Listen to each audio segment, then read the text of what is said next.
this capacitor is rated 5 MFD, 5 MFD, and yesterday when I tested it, it was at 3 point something, which was lower than the recommended. I'm about to test it again just in case before I replace the capacitor. Oh, come on. My belly shuffle reverse. Yep, it's at 3.4, which is lower, way lower than the recommended. And so we definitely can replace this, or we don't have to call it back, which we don't want. Alright. And this is the new one that I have. I always test the new one also, just to make sure that we have the right microfarad. It's not low on capacitance before we put it in. 4.8, which is the same as 5, which is almost 5. Now, all the capacitors have a plus or minus 5%, rating. I mean, which is the minimum allowed playroom that we have. So it can be either below 5 microfarad by 5% or above it by 5%. Anything below the 5% rating is low. So we're going to calculate that first, and then see, what was the allowable interval. And normally we subtract the 5. We subtract the 5% from the 5, and that will give you the needed microfarad. So we know this one is still good. Store that one. And this is brand new out of the box.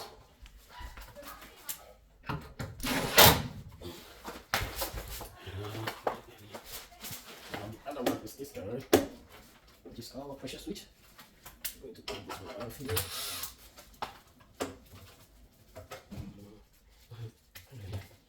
This is the old one.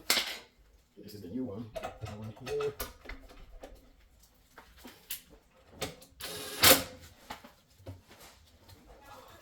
This one.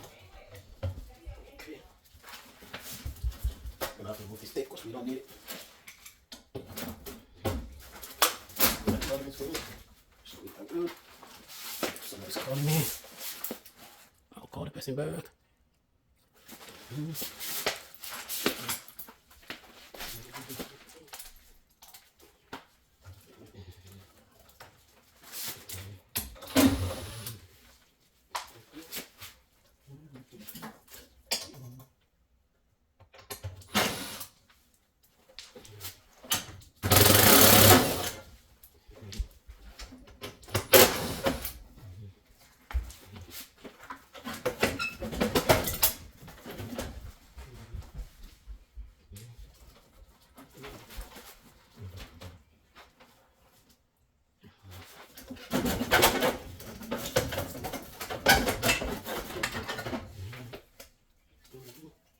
This is the old one. Okay, it looks like water got into it because you can even see the watermark, the corrosion, just like I told you the other day. Yeah. Because water got into the unit, nothing can really be guaranteed. That's why I recommend replacement the other way. But yeah, we now are here replacing the parts that can be repaired.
Force power through it.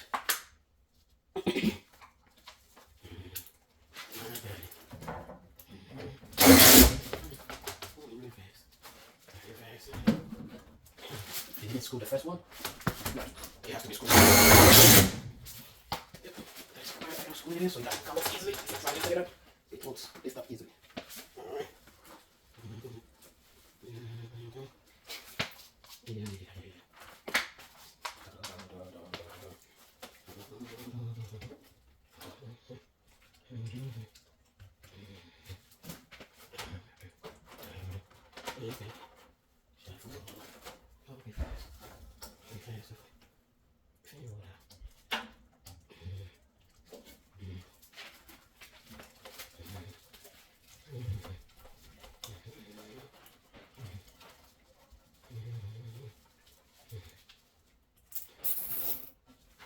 To secure all these wires to keep them organized.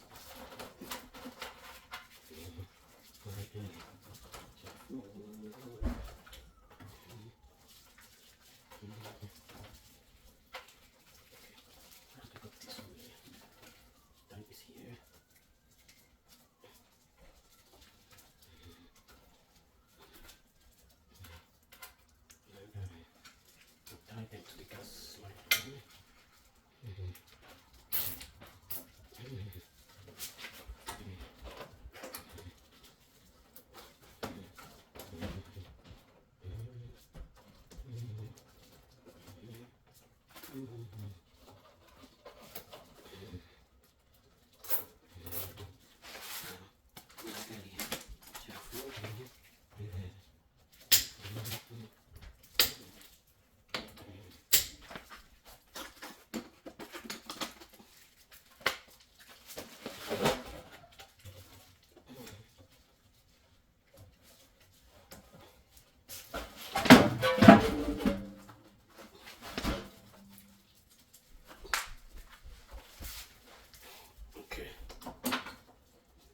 Put a door switch on there.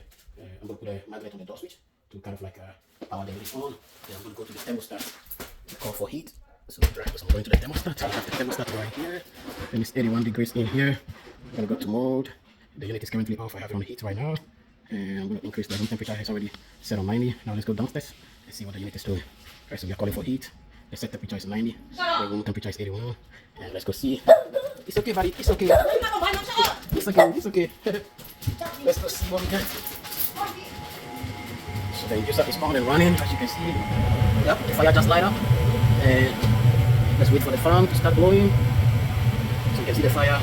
We have a steady proof flame, which is good. It looks pretty good. The inducer is running. So it looks like everything is working well. Let's wait for the fan. Yep, the blower fan just down. Yep, so everything looks pretty good right now. Just want to go back so you can see what we got. This is the old pressure switch. And then this is the old inducer blower. Alright, you can tell the unit has been serviced for a while. And this is the old capacitor. So these are the three items. I'm going to just monitor it for 10 minutes and then see if everything works as it's supposed to. Alright.